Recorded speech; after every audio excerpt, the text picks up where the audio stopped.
My full name is James Pattinson. I was born in a place called Darren. It's about 40 minutes away from Melbourne. I was born at the Darren Hospital, and I grew up in Dever Hills with my brother Darren and my mum and dad. So there's only two of us.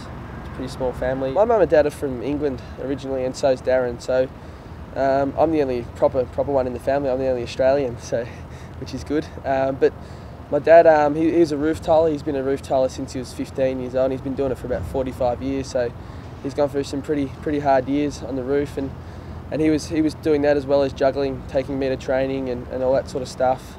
I think when I was about six, my mum and dad broke up, so they separated. I went their other way, and I moved away with mum for probably best part of 8 years. Went to primary school up in Bendigo, and then moved back down to Ringwood and lived with mum in Ringwood for about 5 or 6 years. And then when cricket started getting a bit hectic, and I had to train down it because I was still playing down at a place called Dufton my junior years, and training got a bit hectic. I was training 2 times a week, playing on the weekends and that. Then I just decided to move with Dad. I've probably been to over 10 different schools in my life, so I suppose when I sort of got to a school was Haileybury, sort of where I spent the most of my time in high school, and one teacher I really enjoyed spending time with was Andrew Lynch, which is now he works at Cricket Victoria, and I'm best friends with his younger son, and yeah, I think he just made me enjoy school a lot more. I got to a stage where in year 9 I was going to leave, and he gave me an opportunity to go to Haileybury College and study there, which I really loved. Darren's a lot older than me, so he was when mum and dad had broken up. He was just living with dad. He was more independent at that time, and so he was more independent, where I was couldn't really do much. I had to go around with mum or either dad. So, and he met his wife, now wife, pretty early, and which I didn't really like. I was always coming home from school, and he'd have a hard day at work, and I'd be at his back, come on, play cricket. And when he's got his girlfriend, he couldn't do that because he had to spend time with her. So yeah, pretty much I lost my cricket partner. My dad comes from a soccer background, being English. He loves the English Premier League. He actually was part of the Nottingham Forest under-19 team when he was younger, and apparently he said he's going to be the next best thing and stuff like that. So, but other things got in his way, which he tells me. But he used to take me down to soccer. I played soccer when I was 6 years old, and played that probably since I was 13. I juggled that both with footy as well. So I played the soccer on a Saturday and footy on a Sunday, which was pretty good. And Dad used to come and watch me and love it, which is good. So he used to take me to soccer before and put corners. He said that he won't miss my head when he's putting a corner on it. So, and he didn't. He always hit me straight on the head.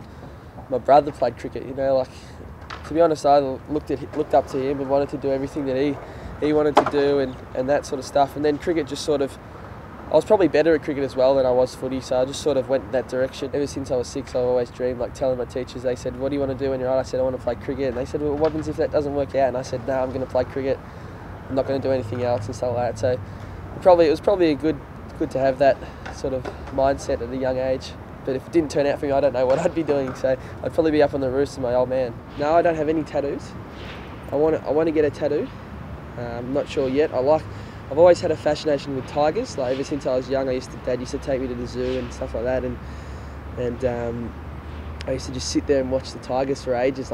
Dad couldn't get me away from him. So I'm thinking about I might get a little tiger on me somewhere or something like that.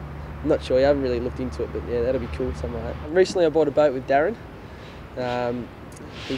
He wanted me to go half slim, so made me go buy a boat. I've been fishing with White. He's been nice enough to take me fishing on his boat a few times. Funny story, Darren actually bought the boat, and on the boat there's these things called bungs that let the water in, and if you don't do them up, when you put the boat in the water, it just goes through the boat and the boat sinks. And I was a bit nervous about Darren because he's done some stupid things with boats before, and he doesn't really know. He rushes into things, and I said, just whatever you do, remember to put the bungs in. And he goes, yeah, no, that's the easy part. And so he's off this day fishing, and I'm wondering, I'm just worried sick about what's happening. And I ring him up, how you going? Yeah, everything's fine. And then I find out later that his wife told me that he forgot to put the bungs in fishing, and the water all was coming in, and he quickly got it out and stuff like that. But and then he got out there and he forgot to put the petrol hose on, and he thought he was stuck out there and stuff like that. So I thought, oh dear, what's going to happen here? But it's been fine since then, apart from one incident when we went up to Lake's entrance and he smashed the boat into a wall, which was good. There was a bit of damage on it, but yeah, we sort of had a bit of an argument then, and he said it was my fault where I didn't even do anything, but yeah, he said it was my fault, but it wasn't. But yeah, there's a couple of good stories there.